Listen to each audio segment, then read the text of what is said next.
Okay, so originally, this was supposed to be my favorite books from the past 6 months because I actually started reading, following my lineage, being a reader kind of thing. But I gathered the books and I was like, this is boring. I hate talking about things I like.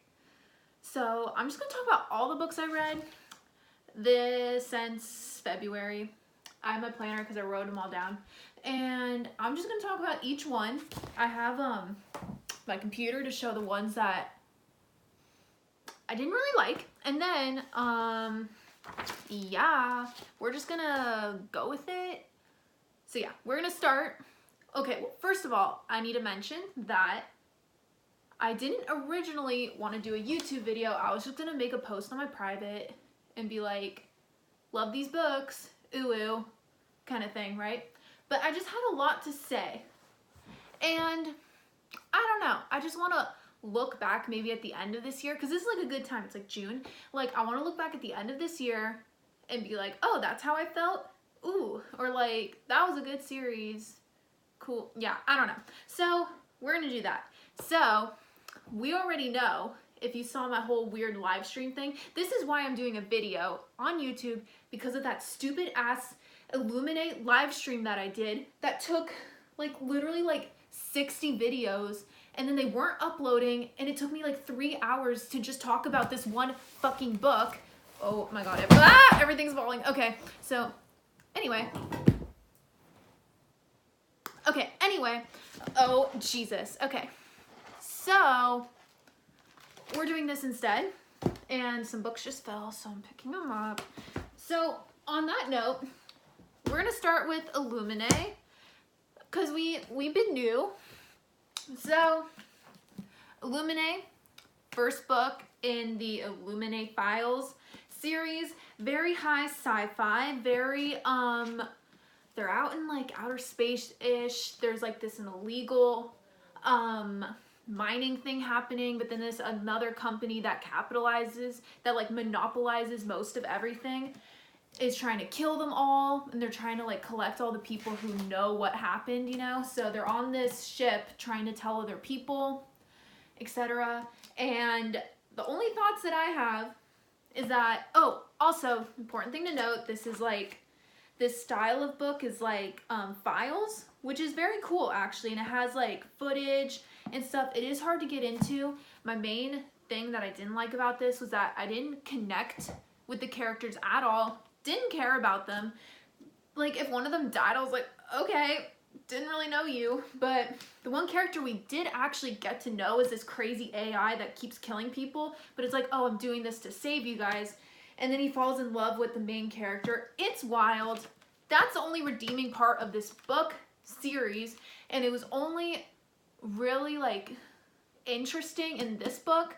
And then just this whole like sci-fi, like they're trying to chase after these bad guys, or the bad guys are chasing after them. It goes on for 3 books and I'm bored. So this book was okay. It was hard to get into. Didn't like the characters. We're gonna move on. Look at my cool clock that I got at Goodwill. So we're gonna put it right there, because I saw a YouTuber do that once, but you can't see it because of the glare. So anyway, oh, also, I've decided that book series, I'm waiting till the end. So we're gonna skip over that. And so the next book that I had read was called They Both Die at the End, which, ooh, spoiler, they do both die in the end. And here it is. If you see it in a bookstore, don't get it if you want to have an existential crisis. So it's about this world where you get a call at midnight of the day that you die. And it's like an actual like thing. There's like a whole hotline thing. There's like Tinder for people that are about to die. It's wild. Gave me an existential crisis, and I was like, I don't want to read about this. It is LGBTQ, so if you want to read about 2 guys about to die, I didn't even get that far where they like actually got into some relationship. I don't know how much of a relationship it can be if it's been 12 hours, but that kind of insta love. So they both died at the end. Did not finish that. DNF'd that shit. So moving on.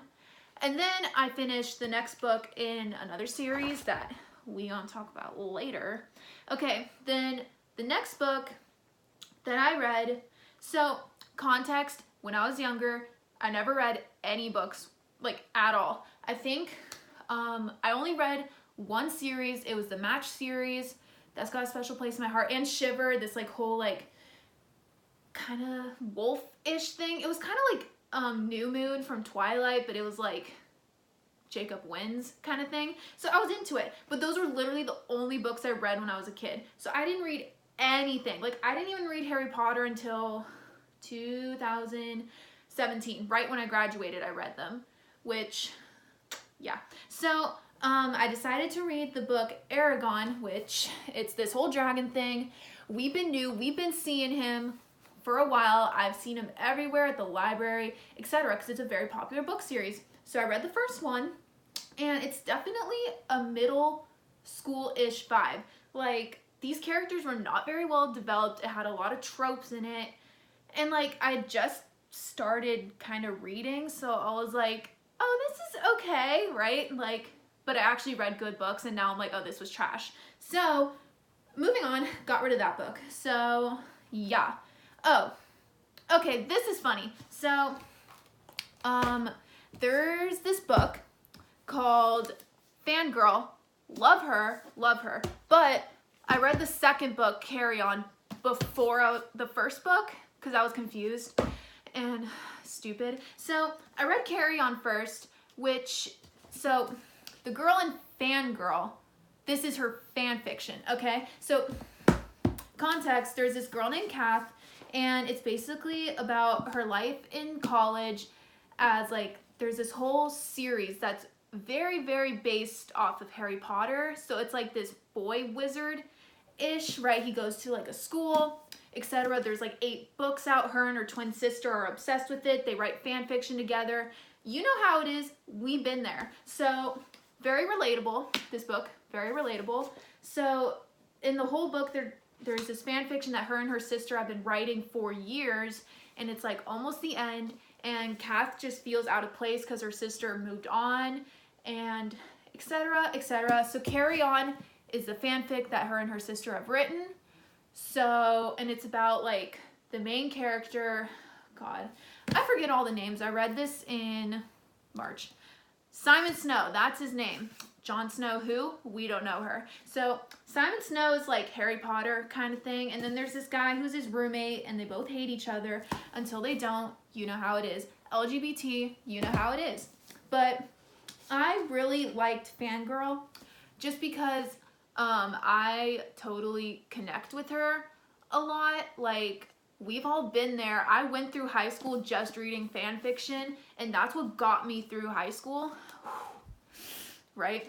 So Kath, like, learns that she can, like, make friends by just kind of being herself. Like, she does kind of feel like a loner. She steals her roommate's boyfriend, even though they weren't dating. But then it's just, like, it was very nice because it was a different pace than a lot of college-centered books. And especially I was reading it during last semester, which was terrible, and I felt very out of place. So this book was just very comforting, you know? And I was like, you know, I can just be who I am. I can be chilling, reading my books, and just do what I want, because that's how it is. You can just live your life because it's college. So yeah, we love her. She's on the top of the list. Maybe I'll do a ranking after this. This video is already 9 minutes long, and I'm so sorry. I'm so sorry. Okay, anyway, so I finished Carry On, and I guess I didn't finish Fangirl next, but oh well. I tried reading this book called The Night Circus, and I just think I'm, like, stupid and I don't read what the book's about.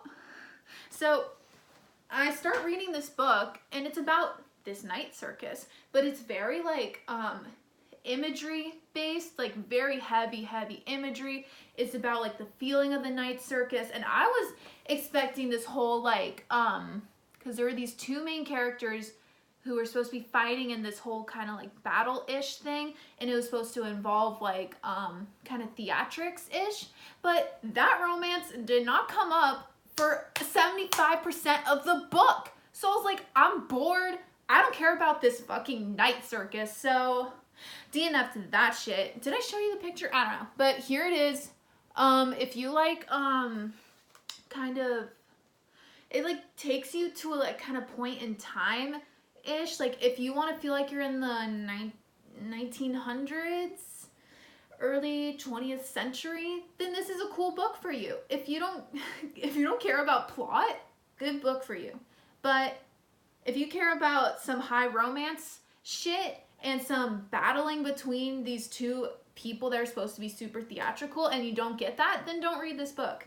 I'm just warning you. Okay, so then I read Fangirl, loved her, and then I read this book called What If It's Us, and it's the same author as Simon versus the Homo Sapien Agenda or Love, Simon, and this other author, and they both collabed on it. So What If It's Us? Oh, you can't see that shit at all. Okay, hold on. I'm trying to, okay, hold on. This is, oh my god, okay. This is what it looks like. I can't tell, okay, yeah, you can see it. Anyway, so that's what it looks like. I just saw it at Target, and I was like, you know what? I kind of like want to read this. It was LGBTQ because, of course, it was Becky Albertalli. So I was like, girlfriend, you wrote Simon Versus, so I got to read this shit. And it was good. It was set in New York, which was funny because somebody asked me like what I had done for spring break, because this was during spring break, and I was like, oh, I went to New York, and I was like, shit, I did not go to New York, I just read a book. It was embarrassing, to say the least. And yeah, so it was a good book. It was whatever though, so we're just gonna move on because it was whatever. It was a cute story, I guess. I don't know, it was a little, yeah. So then I finished the Illuminae series, thank the fuck God. And then I finished another series, which I'll talk about later, because love her. Oh, okay. This one is the most surprising of them all. Okay, honestly, nobody's going to be watching this. Who's going to watch me talking about books for almost 30 minutes? Don't know. But if you're here, thank you. You get to hear about this book that surprisingly, like, I absolutely love. Crazy. If you watch the movie, don't remember it. Just read the book. So it's called Ready Player One, and it's about like, it's in the future and everything's like AI, and the whole world is based off of this like whole AI system called the Oasis, and you virtually, like you literally like just live there kind of, and like the whole actual earth is like in tethers, like there's pollution, like literally nobody wants to live in reality, so they're all in virtual reality. And the main guy who made it had this whole contest when he died, and if you win the contest, then you get all of the money that he made, which is like billions of dollars. So it's basically like this kind of struggle for power, because there's this big company that's trying to win the game so that they can take control of the Oasis, and it's just very interesting. Like, I was surprised. Like, it was a lot of like 80s references, because the guy who made it was all about the 80s. He loved that shit, because like I think he was in it. Yeah, I think he was born in the 80s, not born in the 80s, but he lived in his like teens in the 80s, so he was just obsessed with it, because it's 2044, so I would be 44 if this was in real life. So, but yeah, it was just, I loved it. It was very cool, very sci-fi-ish, very 80s. I didn't think I would like it at all, but yeah, it was just very interesting. The main guy, what's his name? Wade Watts. Now that's a cool name. It's like Simon Snow, Wade Watts. Love that. So I just really like Wade Watts' character, and it's very interesting because the company, once, okay, little spoiler, once Wade wins the first challenge, literally that company that's trying to take over, like try and kill him in real life. Really wild. And they like kill his family. No, they kill his aunt, but like she was like abusive, but like still it doesn't make it right. But then they died, so I guess didn't have to worry about that. But, and it's just all about like kind of, he has this kind of romance-ish thing with this girl that he doesn't know if it's a girl, because you know it's online, you don't know who is who. And yeah, it was a very good book, highly recommend. It had a lot of like corporation kind of thing, it had relationships on the internet kind of thing, and just overall very good. 10 out of 10. I guess I'm gonna add that there because I forgot I was putting books there. So yes, recommend. Okay, I already said stuff about Call Me by Your Name. You know how it is. You know what I'm about to say about it. But I would have to say this is my favorite book of the year so far. Didn't think it would be. I actually watched the movie before. Whatever.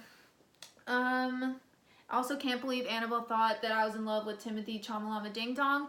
But, I mean, he is right there. But, I don't. But, okay. See, I'm so bad at talking about things that I like. Because it's like, like, I like this. What else do I say? But, the writing really moved me, which sounds really stupid, but I just really like the way the author conveyed his emotions into this book, because seriously, like, I'm all about those emotions shit. I want to hear about it. Illuminate didn't do any of that shit for me, but literally this book, like, our main guy, oh, I guess I could tell a story, but what it's about. It's about this guy, Elio, is that how you say it? Yeah, Elio, and he lives in some part of Europe, and his dad's a professor, and his dad always lets one of his students or one of his like grad students who's becoming a teacher to come visit, come chill for the summer, and they do like their own dissertations and stuff. So that's when we meet our man Oliver, and there's this big thing that Elio seems to hate about Oliver, is that he's just very like later, like that's all he says, like. And it just, I don't know. It's just so interesting because Andre Aciman, I don't know how to say that. Love him though. And literally there would be like pages upon pages, which probably some people really hate this kind of writing, but I was about it. There were these pages and pages of Elio just talking about how much he hated Oliver because he wanted him, you know? And it's like, there's this whole paragraph about how he's talking about how he wanted to kill Oliver just so he could just have a breath and be able to just live his life just because he's so obsessed. And it's like, this is wild. I'm kind of about it. It's a sketchy relationship because Elio's 17 and Oliver's 24. Yeah, a little sketchy, but, oh, I forgot. Okay, so, spoilers, so it goes further in time, and they talk about, them, like, in their 40s, and they go and meet up, you know, and it's just, Oliver has, like, wife and kids, etc. And then Elio's dad dies, so Oliver comes and visits, right? And they're like way in their like 50s. It's been like 40 years since this shit happened, okay? So, they're just talking, right? You know, and it's just kind of like, it's kind of weird. Because, you know, I think Elio's still like in love with him. It's a lot. And just the last paragraph, because I haven't read a book like this where it literally like, because you usually feel some sort of resolution at the end of books, usually, right? So,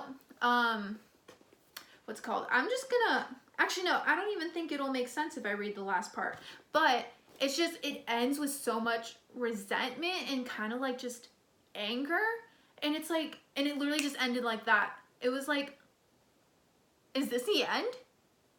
And it was like, is it that kind of like cliche where they used the name of the title? But that shit worked, and I was like, I literally, Chloe can confirm this, like, I literally could not stop thinking about that ending for like weeks. Like, I was like, that shit hurted. But I'm kind of pissed because there's supposed to be a sequel coming out in October, and I don't know how I feel about that because I really like that ending. Like, I like being torn apart and feeling like there's no hope in this world. So, I guess we'll see. I'll still be reading that shit. So, whatever. Okay, another series. Okay. There is this really popular book on like, on BookTube. Embarrassing. I watched BookTube. Okay, anyway. And it was called The Cruel Prince. So I read it. This is what it looks like if you've seen her. It wasn't bad, but it wasn't good. So we're just gonna leave it at that. I was a little bored, and so yeah. Oh, okay. This video is so long. I'm so sorry. Next book was called The Gentleman's Guide to Vice and Virtue. So I was expecting this book to be, because it talks about how this is going to be this great adventure through Europe. It's like the 1800s. It's him and his best friend and his sister. Like, Monty's the main guy, and his friend, where is he? Don't remember anybody's name. But it's Monty, his best friend, and his sister, and they're going on this tour together, and Monty's like the son of a rich family, etc. Like, and he's kind of like a delinquent. He doesn't really care about getting the estate, so his father hates him. And then we find out that there's been abuse there. Not like physical and emotional abuse, you know? And his friend, Monty's friend, they've been friends since forever, and I was just expecting like a kind of like whirlwind, like European trip, finding out about who we are. It's like a best friends to lovers kind of trope, like we're about that, but I just kind of, like, the book started using weird, like, magical stuff, and it got very kind of sci-fi-ish, and I was like, ooh, I'm not about this. I thought this was the 1800s. I don't really like this.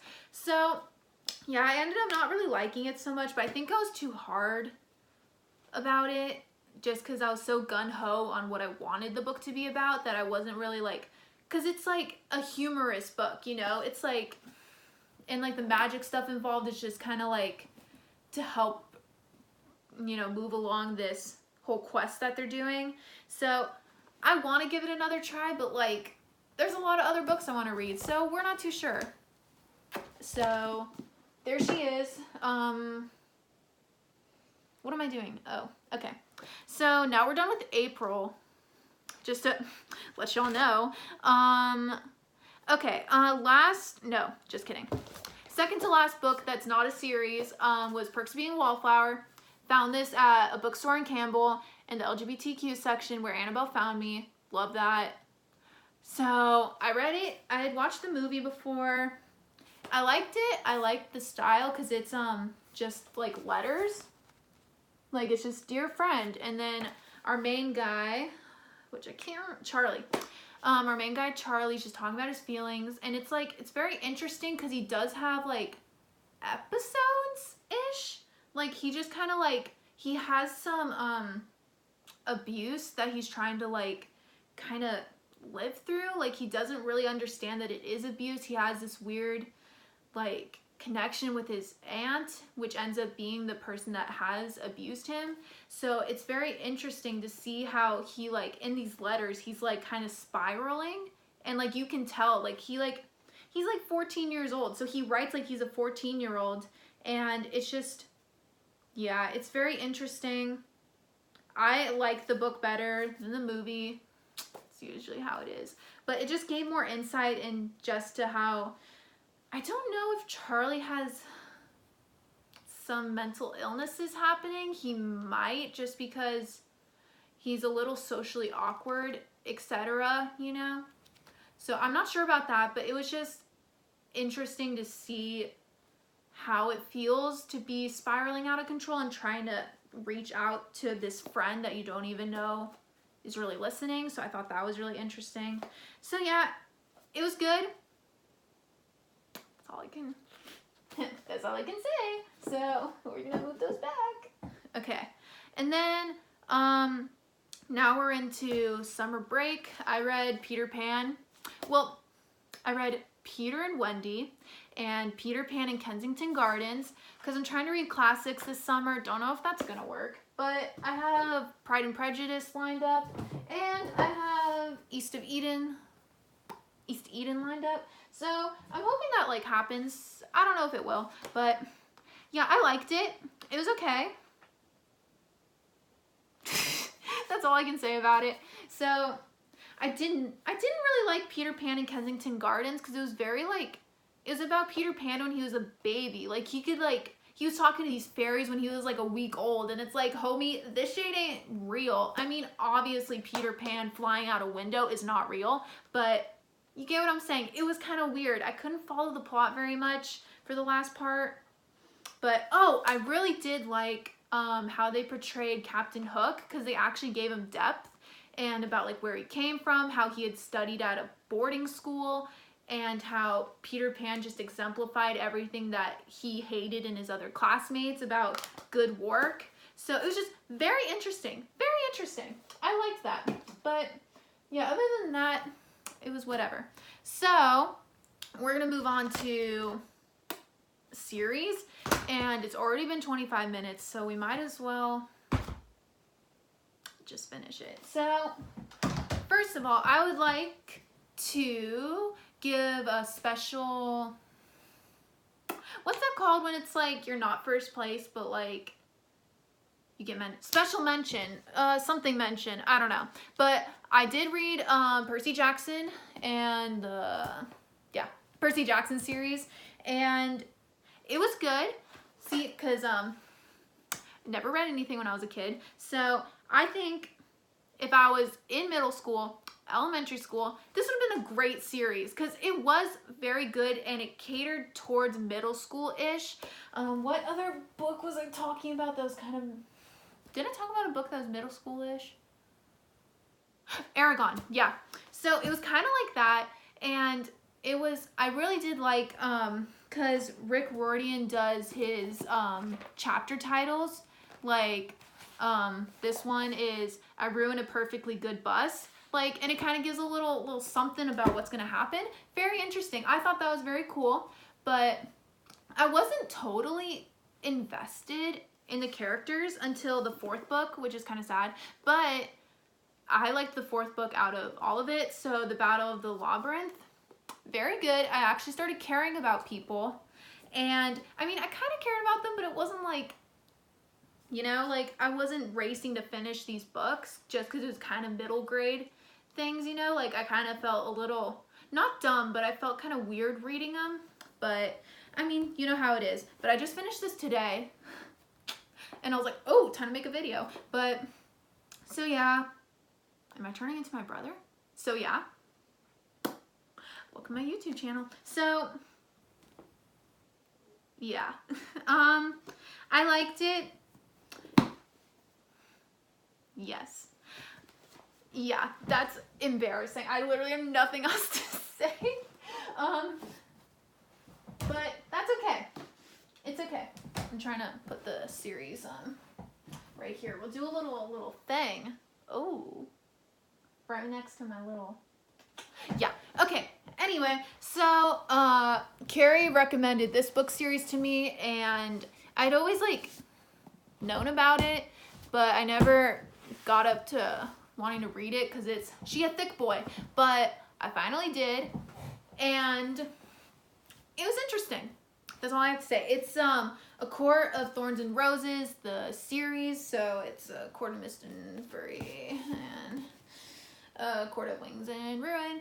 And the first book, I'd have to say, didn't like very much. I kind of didn't want to continue the series. I was like, because it was just a very slow beginning plot, and then all this shit started happening at the end, and then it was kind of this like insta-love thing, and our woman Sarah J Maas has very detailed and very kind of cringy sex scenes, and it's like, ooh, okay, this is YA, like this is young adult fan fiction. It does feel like these books feel like fan fiction. That's all I have to say. I'm a little embarrassed to say that I liked them, but you know, my roots, this is where I've come from, so if this could get published, it can't be that bad.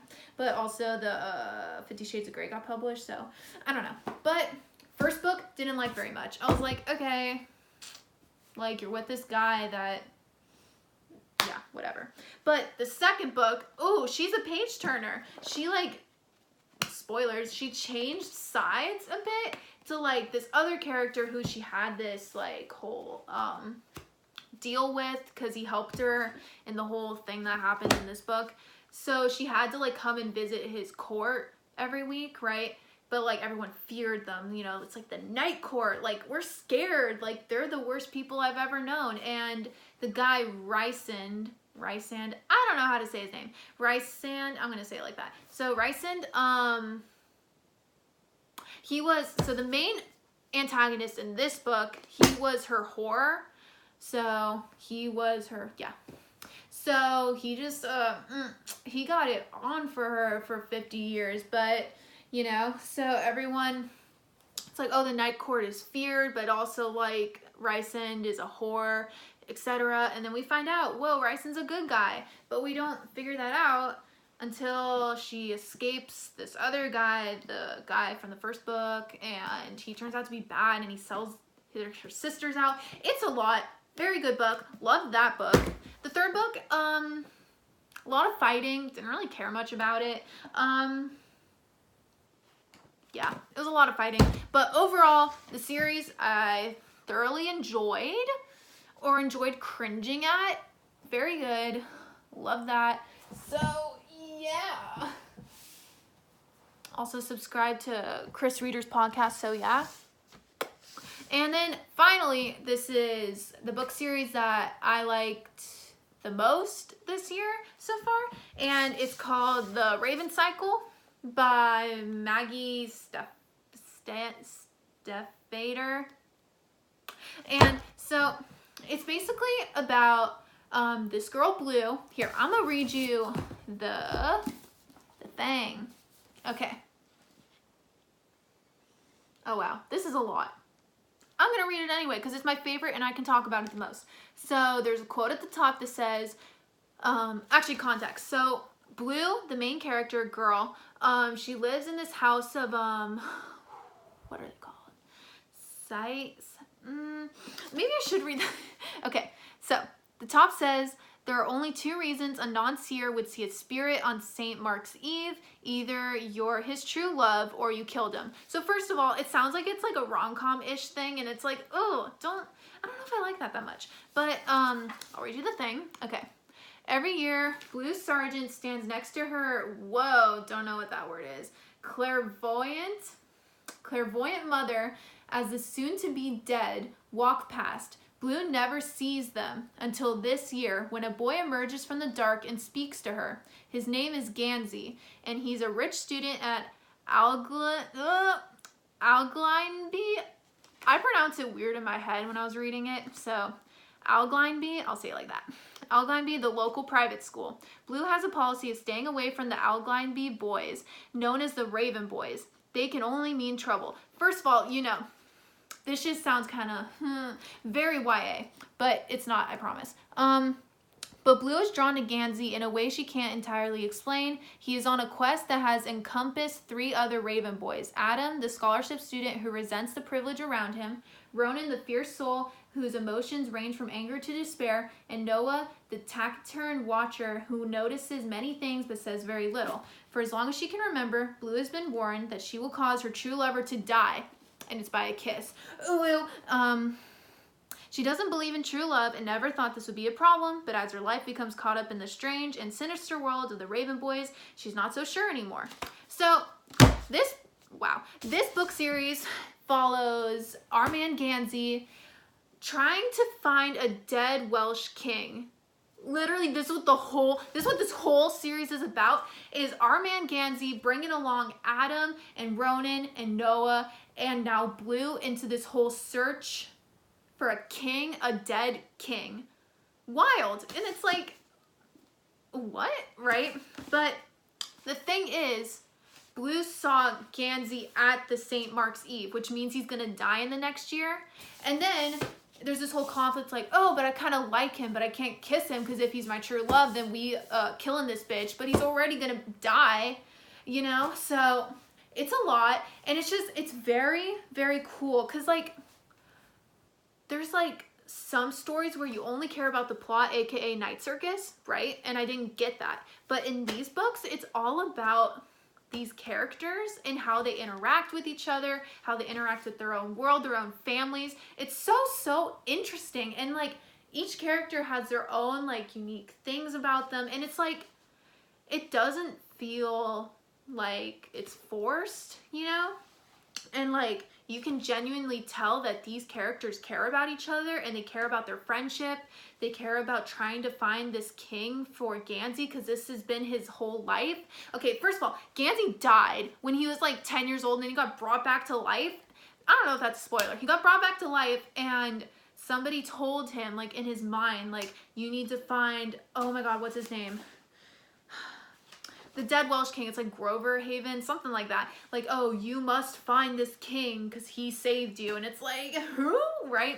So, and it just like, it all goes full circle, and Blue's family, who are all psychedelic, there's something like that, you know, like they do tarot cards, they do tarot readings, like they can like, they're all about that. But Blue has nothing until she sees Gansey at the St. Mark's Eve. So it's just so interesting. We see these characters grow through the 4 books, and yeah, I would die for every single one of them, and that's the motherfucking tea. So anyway, that was a very long video. I'm sorry.